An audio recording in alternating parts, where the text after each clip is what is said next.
This is my fourth vid in a series about consciousness. In order to understand how I arrived at the infinite plane, it's necessary to understand a little bit about me and others in my life, because it all came together as a result of that.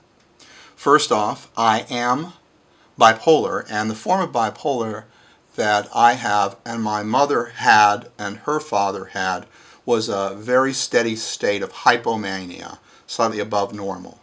Now, for folks like this, they tend to be attracted to exciting, chaotic things. My mother and her father were attracted to very physical things, motorcycles and shoplifting, and in the case of my grandfather, picking fights with 2 or 3 people at a time. What happens is when you're hypomanic, you are filled with energy and you're looking for an adrenaline rush. It feels good. And that's how my mother was. When she was given lithium, she changed completely. She became another personality. And it's really strange because we assume personality is more fixed, but she just changed dramatically. And she hated herself. She was now calm and rational and even-tempered and compassionate, but she had defined herself her entire life as strong and dominant and an individual, and all these things were gone. And she immediately got off of it.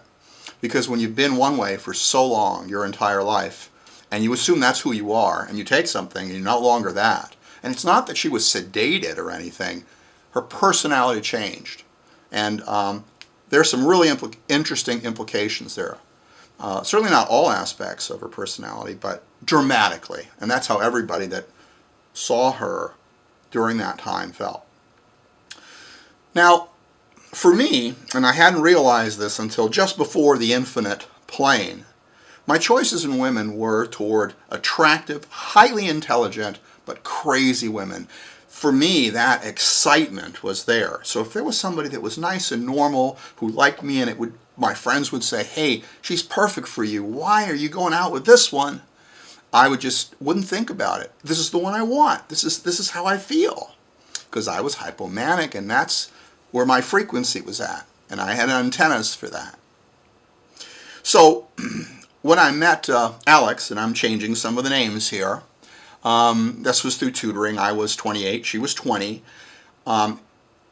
Very attractive, extremely intelligent, and she's got this facade where she's able to manipulate people, and I can see through it a bit, and it takes a lot of intellectual work, and it says, wow, what an exciting game. And we had an exciting game. She's one of the players in this. The other player is Steve, my former best friend, who is no longer alive. I met Steve also through tutoring. He was a post-bac student, which means that he had already taken courses in graduate level psychology. He wanted to go back into the pre-med track to become a psychiatrist. Steve's the guy that really, really got me interested in consciousness. I always had a little interest, but I didn't have a feel for it, and Steve said, hey, you're way too rational. Let go and start looking at this other stuff. On the other hand, I did the opposite to him. I said, hey, get out of the mumbo jumbo, start looking at some of the science, and we both moved together on that.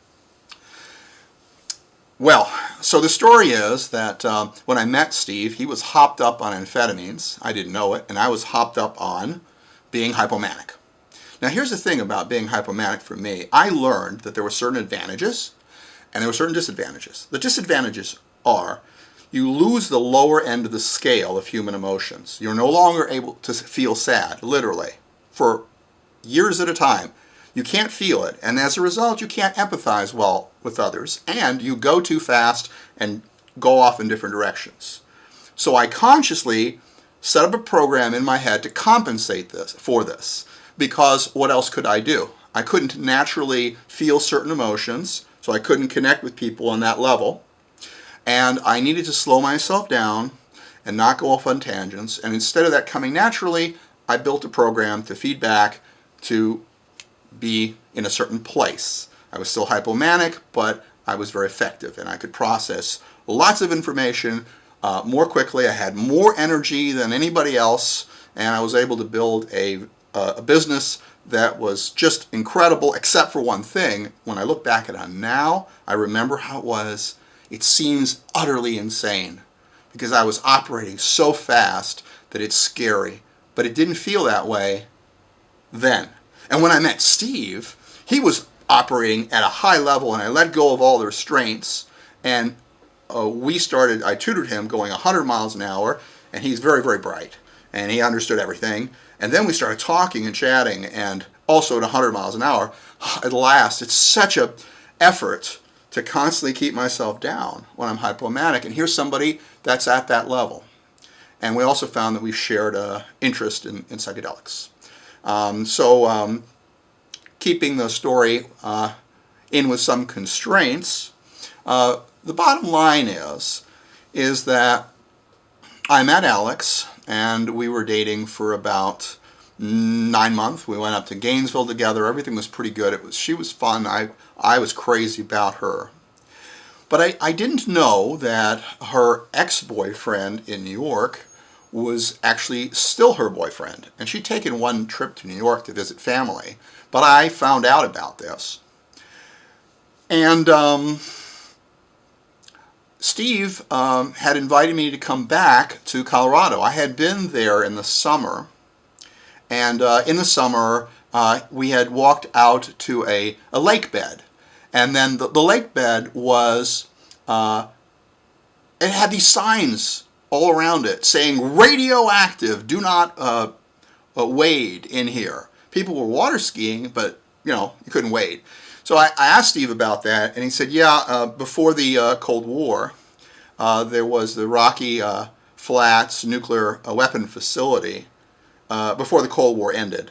And they didn't let anybody know that radioactivity was coming out of the plant, which was relatively nearby, because it was a national secret, because it would interfere with whatever. So people were living there, and they had homes there, and all the plutonium was like falling down from the sky, and it was settling in the lake. And then when the Cold War ended, they said, oh yeah, there is radioactivity. They've always denied it. And then they said, well, it's not a good place to raise kids. In fact, it's really not a great place to live. But you can't sue the government, so what happened is all the property values just dropped through the floor, and it was just tough. That's just bad luck, and that's how it went.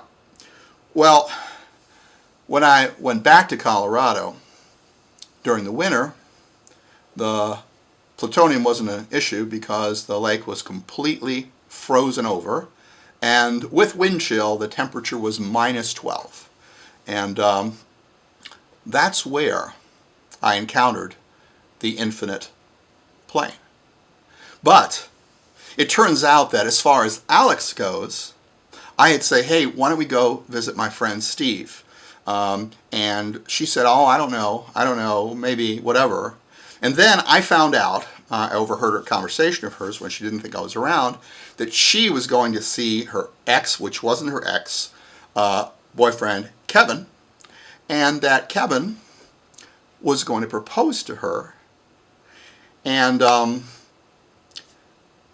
like, I didn't realize all this shit was happening because she didn't tell me about it. I realized some of it. I just thought, she said they kept in contact, but this stuff was just totally like way, way out there. And I got really mad, and I said, does he know about me? And I said, no, why would I tell him about you? Because I wasn't looking to marry her. He was like, a good choice because her dad had trained her. She was raised as a boy. Her dad wanted a boy, so he had trained her. Didn't show her much emotion, but showed her how to be very cold and calculating and very manipulative. And she was good. They had a store that they were selling packages that I can't describe too much because I'm trying to keep some people anonymous. But they were special group packages, and she was a very good salesperson, and there's a lot of manipulation in sales, and she was just incredibly good. And so anyway, I am extremely, extremely mad at her because she wants to go up to New York to see Kevin, to maybe say yes or whatever, and then come back and we can still have our relationship. That's really fucked up. That's really fucked up, and I am so mad at her. Now, I'm not mad at myself yet. I should have been, because this kind of stuff happens when you find crazy people. And I have to be crazy too, right? Absolutely. Well, that's the setup for the infinite plane. And so next time around, we will actually meet the infinite plane.